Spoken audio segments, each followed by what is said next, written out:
Good. But I will also post from the previous class. You have the explanation there. And in addition, I will post the spreadsheet. So you get the spreadsheets with each class as an announcement. So this is basically the first step to our frequency table. Hypothetically, it's the core piece of the frequency table. That's all you need at the end of the day. So that is basically the depiction of the occurrence of each individual value in your data. And you can do this quite easily by utilizing these simple formulas. One last step that we want to do now is to calculate for these countries and for the countries that have a specific number of volcanoes on their soil, we want to calculate the proportion and the percentage.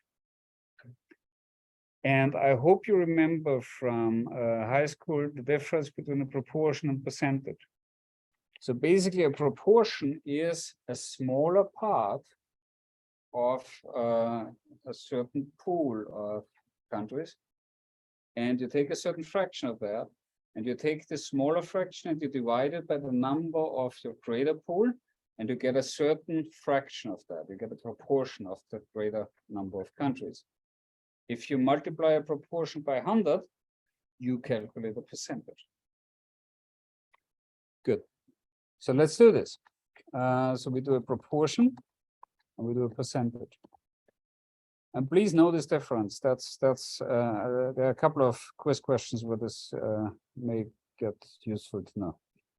So if I want to know now the proportion of countries that has one volcano contained, you calculate F2, which is 14, divided by the overall pool of countries in our frequency table.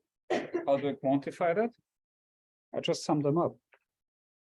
So I basically calculate sum $F2 and $2 column $F $18. So I'm just summing up all the countries. I again use the dollar sign to lock this in because I want to pull it down again. Right? The only thing I want to change is the respective smaller part of the overall pool of countries. So if I do this now, oops. Yes, okay. So I get now 27.4, I get 0.27.4. And if I'm pulling this all the way down, I basically get another proportion for each individual number of countries. If I want to calculate now percentage, all I need to do is I take the proportion, I multiply it by 100, and I'm done.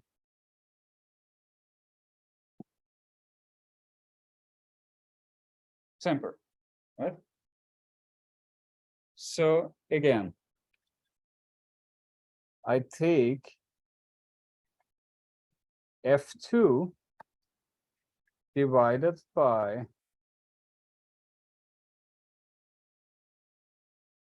the sum of F2 to F18. If I sum all these countries up, I get all these countries contained in this frequency group. I take the 14, or I take each individual entry of number of countries with a certain number of volcanoes contained. I calculate the proportion by F2, which is 14, divided by the sum of all these countries, which is 52. And I get the proportion. I multiply the proportion by 100, which is done with the asterisk, which is shift 8. I am at the percentage. Any questions? It's simple, right? And it's easy to reproduce.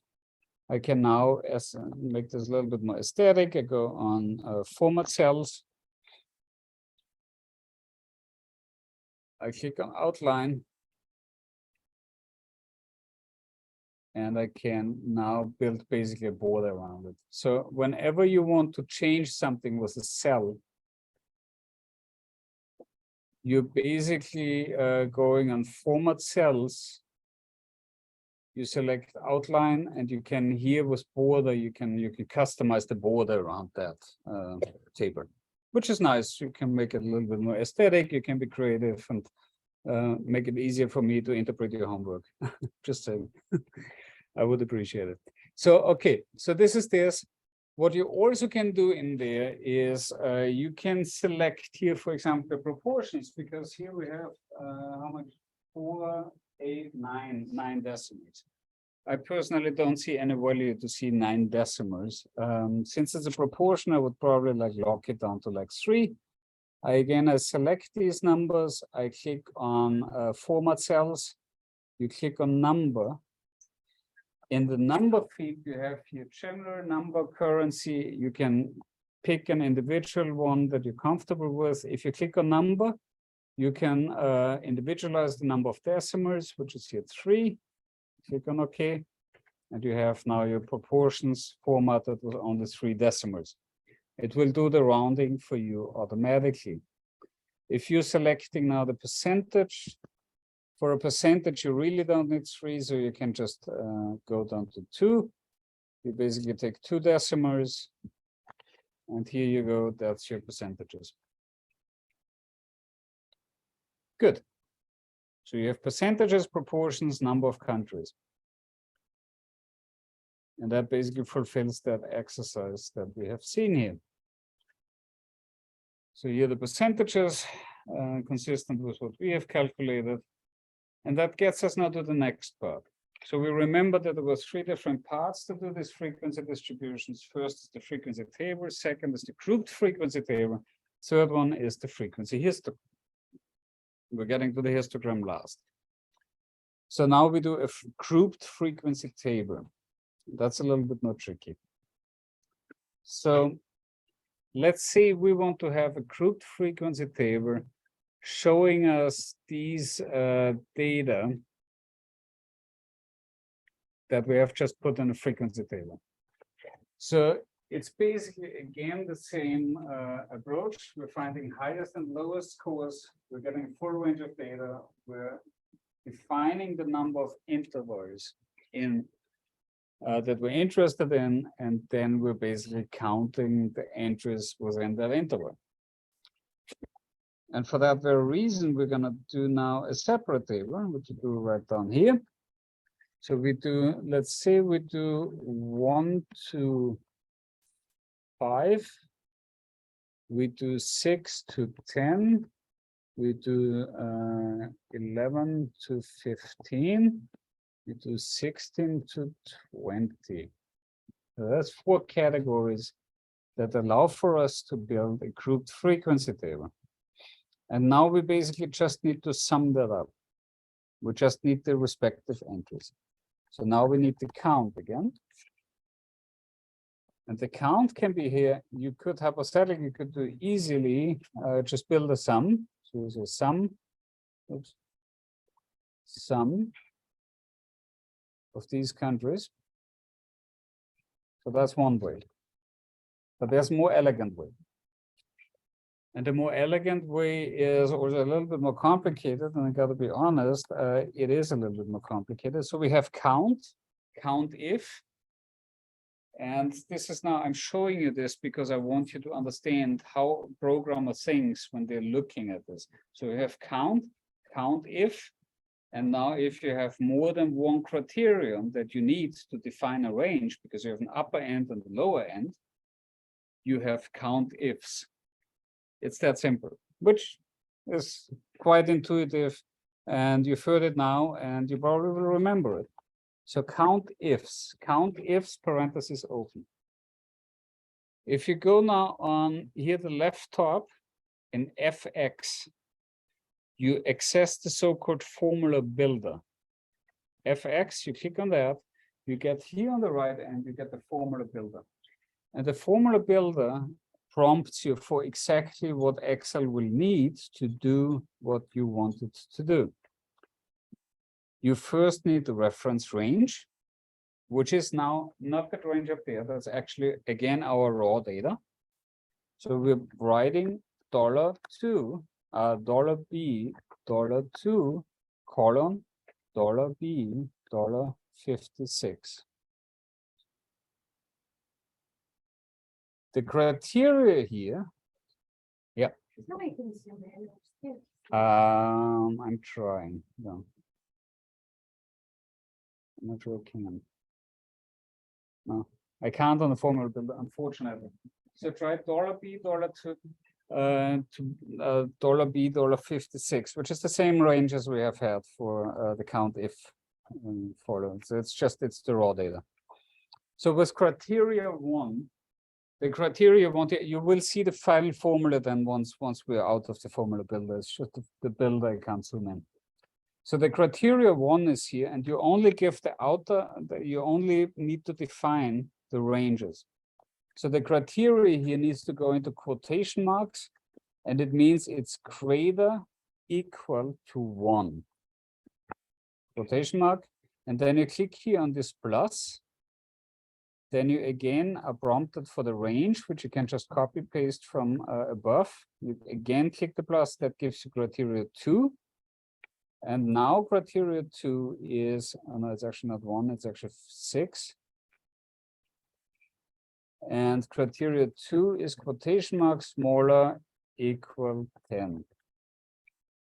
If you do that, you basically get the count. But I'm copying this out now, so that's the actual raw formula, and I will explain the formula.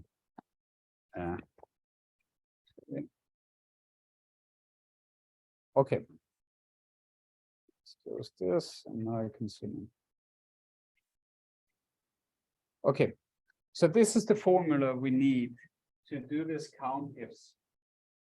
So again, count if, count ifs. Count ifs with an S. You give on the first spot before the comma, you give $B, $2, column, $B, $56. That's the range.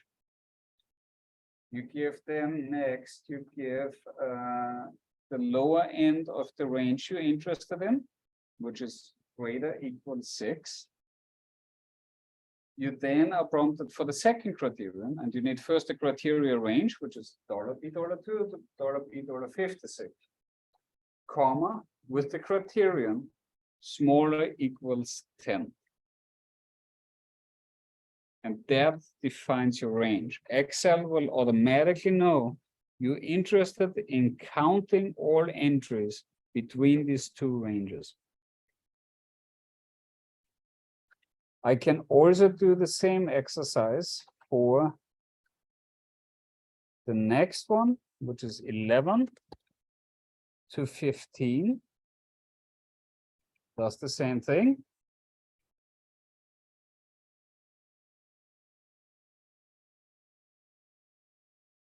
And then lastly, I can also do this for 16 to 20 as one.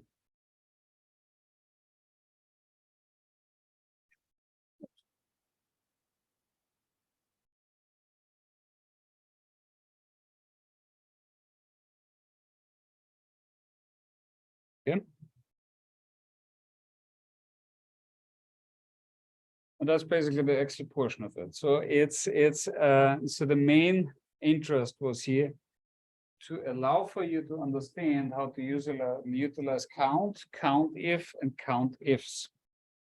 You may need to refer to that spreadsheet that I will share with you later to reproduce this formula, but it is a very useful function to use. And it may come very handy for you. Good. All right. So this basically is how to create a grouped frequency table. So Nolan and Heinzen did a little different. They basically used like all the entries from 0 to 9 to like up to 90. We don't need to do that. I think we're good enough in that category. We used a little bit of a higher granularity for the lower entries. But this brings us any questions to frequency tables, any of the functions. I know it's a little intense to kind of get started with these complex formulas, but it's study those formulas in the spreadsheet that I'm sending you. you will see that there's a very strong logic behind it that will, once you have a good grasp on it, it will really be helpful.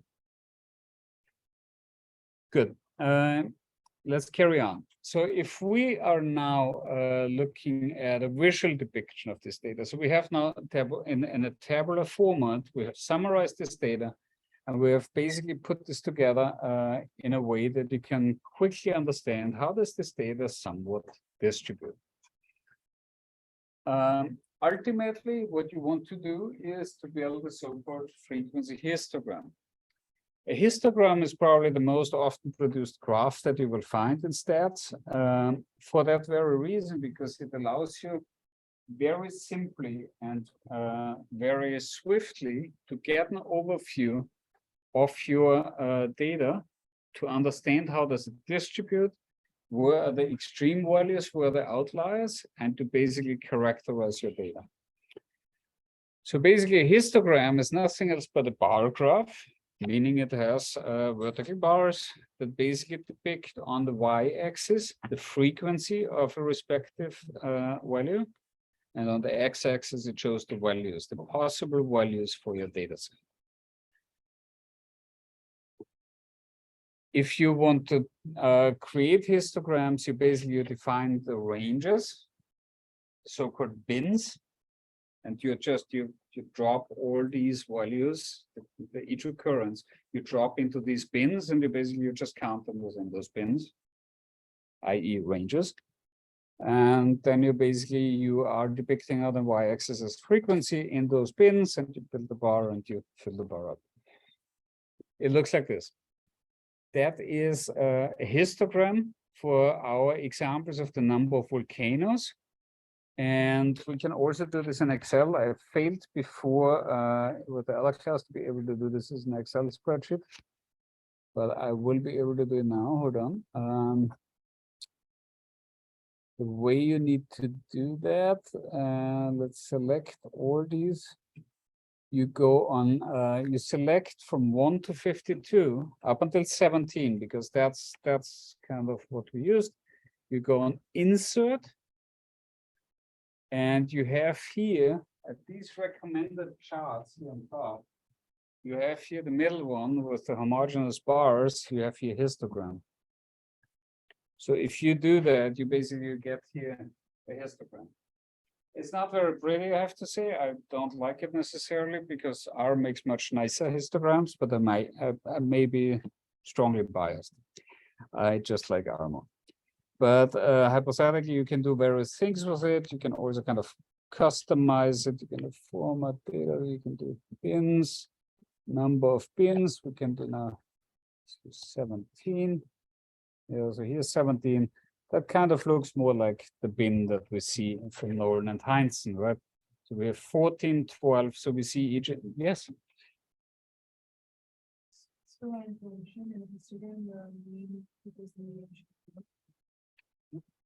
the mean and the median? The mean equals the median experiment. Yes, in a normal distribution, the mean would be equal to the median. Yeah. We get through that on Wednesday next week, but it's true, and this comes down to what we're discussing in like 3 minutes. We're going to talk about normal distribution, and so what you can do with a histogram, and this is where your thought comes into play. You can understand and characterize your distribution, and you can do this visually. And this is very, very important because what you see here, for example, with the example of the volcanoes, you see that there are quite a few outliers. And outliers are extreme values that are not necessarily in the bulk of the data. And this is not even showing the extreme values of the US that had 81, which is like here. And that's just one entry. So these outliers are basically, quote unquote, skewing or distorting your distribution. And this is where we're getting to now, because in a normal distribution, you have a very symmetric shape. So this is the grouped frequency table. So this is just changing the number of bins and changing the range of bins. bins. But when you essentially look at the shape of distributions, you're looking at two different possible shapes. One is the normal distribution, which is a bell-shaped, symmetric, unimodal, which essentially means it has one peak. It has one highest point distribution. And it looks like this.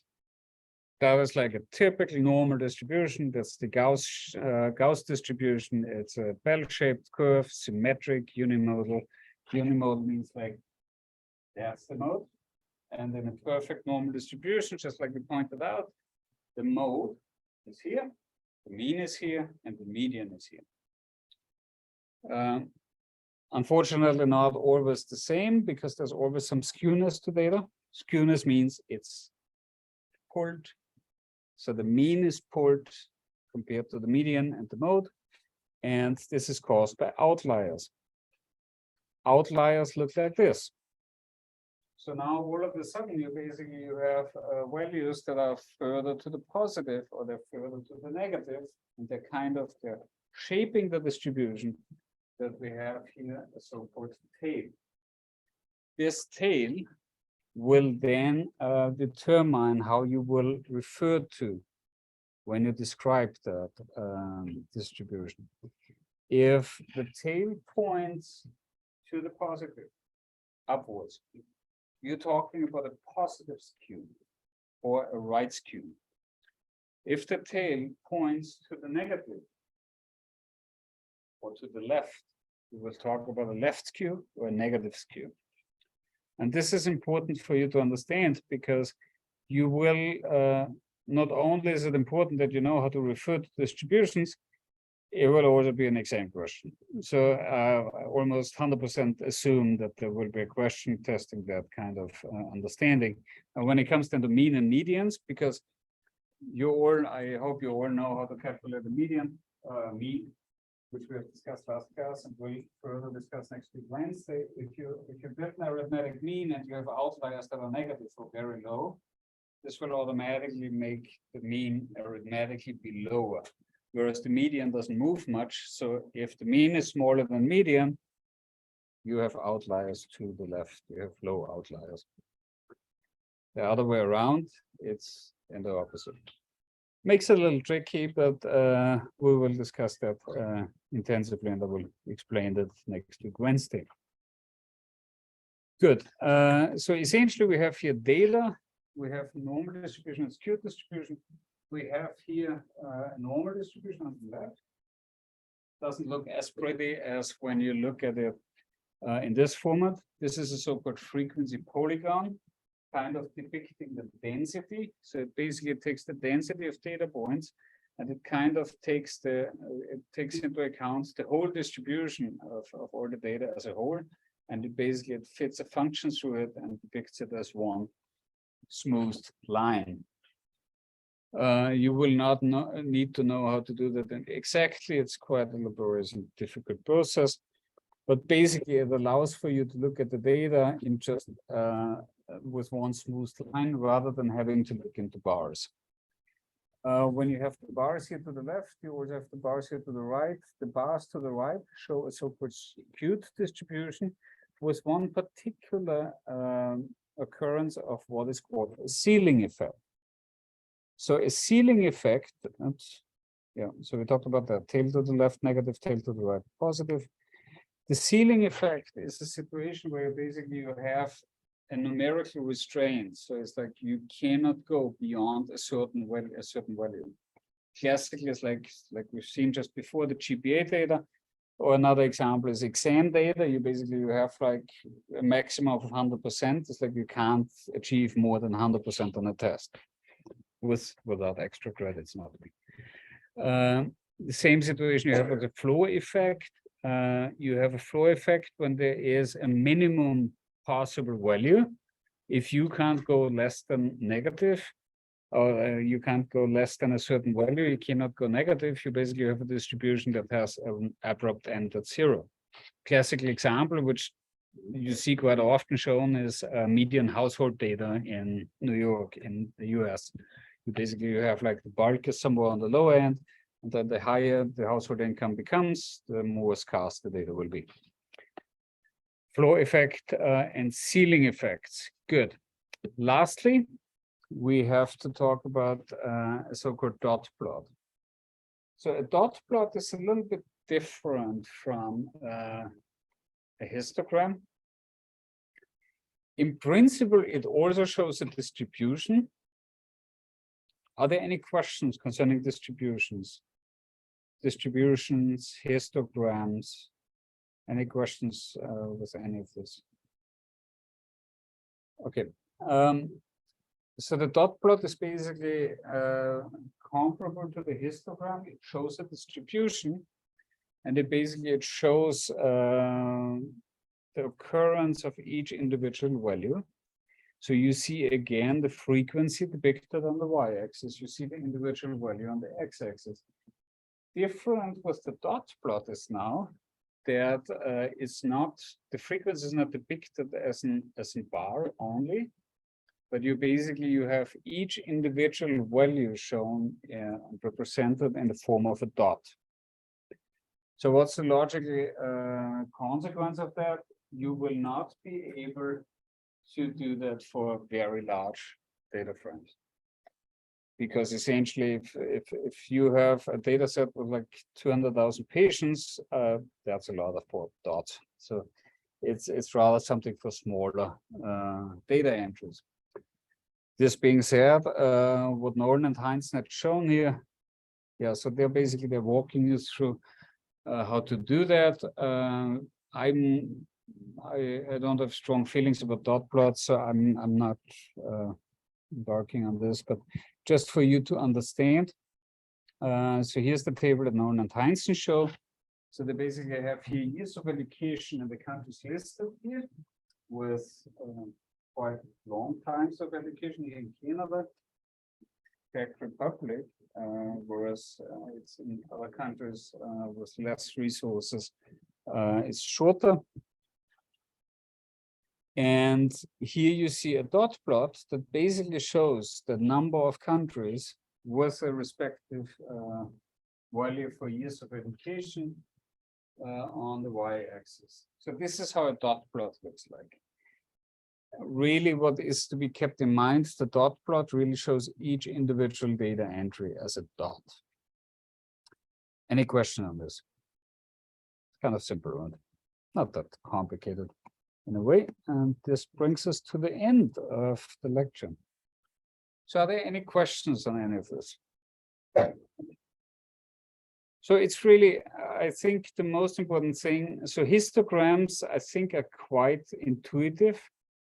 So again, keep in mind the y-axis, and these are the things that you may be facing in the exams. On the y-axis, you have the frequency. And on the x-axis, you will see the respective value, the respective possible value that the data set may contain or does contain. With the frequency tables, you have the possibility to show, hypothetically, you can show on the histogram, you can show the individual value, or you can alternatively also show grouped values that will, in essence, essentially allow for you to see the occurrence of an individual value within the respective group. So this being said, we have gone through the functions, and this allows for you to kind of reproduce this frequency table. So you have frequency tables with individual entries, you have grouped frequency tables, and you have the histogram. The formulae are shown here. You can reproduce this then when you go through the computed values. But it's basically, keep in mind that count allows you to count cells that have a valid entry. Count if allows you to find specific entries within a range of data. And count ifs basically allows you to define a range of data, of numerical data, that you will then be able to count amongst your data. Good. Any questions on any of this? If not, then we can play around a little bit with R. We actually have 20 minutes left. We're not gonna need probably the entire 20 minutes, but I just want to show you that spreadsheet that I have posted. So please download the spreadsheet from the module and open it in our studio. The way you do that, you basically go on File, you go on Open File. So always open our studio first. The reason why I'm saying that, because sometimes Mac systems and Windows computers, they have a tendency to kind of associate the file to be opened with a different software. And that creates sometimes a little bit of problems. So go in the respective folder, select that R code that I have posted, which is indicated as rcode.r. And if you open this, you see here this R code in front of you. So keep in mind and remember that everything that is hashtagged out in our studio gets kind of this green appearance. So the font color changes to green. And you can then, I'm zooming in a bit. You can then essentially run the line without anything happening. Line 2 in this code basically is just removing everything that is contained in the data frame. So that means it will remove everything that is in the data frame in terms of environmental objects. And so we have emptied that already. So that goes away. If you run line 5 and 6, you basically have your data frame with 55 observations. These are the 55 observations of volcanoes. I have just put that in a code that you just have to run it down. If you click on line 8, you have your DF. If you call an object that is in the environment, all that will happen is like it opens and displays that object. That's all that happens. If you want to restrict that data set and you just want to look at a certain subset of the data set, you can do this by basically writing DF and showing here a criterion of DF entries that you want to open. So if you say my DF1 here, and that's consistent with an equal sign in R, so that's smaller hyphen, that's basically packing everything that is after the sign into the object beforehand. So you can basically subset now your DF to only those where the count is less than 18. This being said, if you run line 11, you basically get a data frame, which is now called DF1, that only contains entries that are less than 18. So DF1, you can then further with the order command, you can order your DF1, and you can order it according to the number of volcanoes contained. So we remember that Papua New Guinea had 17, Ecuador had 12, so now it's ordering it according to the number of volcanoes on the soil of the respective country. With head and tail, you can run just that same data frame. So you basically with head, you see the first 6 entries, with tail, you see the last 6 entries. Frequency table, line 19, basically creates an empty shell, and line 21 to 27 is then basically recreating what we did in Excel in an R format by running a so-called iterative loop for 20 times and basically counting all the entries in the country with the respective frequency. I'm not gonna go into much detail how this is being done, but basically you're running through this and you're doing the same as in Excel. You're soft coding it, you're pulling that value from the preceding column, and you're just comparing it to the range. It's the same principle, it's just packed in a different format in a code. Then it just calculates the difference, and this is all simple. Right? In addition to that, you also have here code that shows different grade entries for different students. That's I forget the number of this example, but basically the idea of that is that you get data frames of 28 students that had a certain number of grades. And this is basically how R will present histograms. And so that's a count from histogram that basically shows exactly that grouped frequency table that we have tried to depict before with the volcanoes. So it's a grouped frequency table that basically just depicts that data. We're putting this then in a matrix. We're creating a frequency table, and we're doing a comparable code to essentially compute and complete this grouped frequency table. And we go from individual grades to counting the respective entries in the respective group. So that's basically the R code that I have shown. Are there any questions in any of this R code? I know this is yeah, it's a code that is quite heavy to come along, particularly the loop. For those of you that are to some extent inclined to go into computer science or somewhere in the realm of coding or R coding, with a loop, what you basically do, you iteratively repeat the same operation. And I'm just showing you this because it's important to understand that based on broad strokes what happens. So you're saying here in the for part, you're basically saying that I in 1 to 20, that means that I is a counter that will run with each iteration of the loop. It will count for one more. So basically, it will have an addition of 1 with each iteration.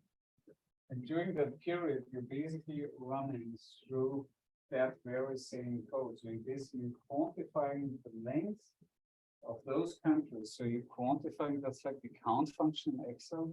You're counting those where the count is 1. And here you're overriding essentially that with this I becomes then the respective number from 1 to 20. And this is what we did in Excel by basically listing this through from 1 to 17, or 1 to 20 in that case. R is just doing the same thing. It's counting through, and you have to count, and basically it's referencing the counter for finding out the number of countries with a certain number of volcanoes in there. That's just the background of it. And then you have here on line 26, it's just a calculation of the percentage, which we know is always the frequency in the respective line divided by the overall number of countries. So it's the smaller part of the creator pool. Good. I was a little faster with you guys. I don't know, any questions? If not, have a nice evening. See you next week on Monday. Thank you.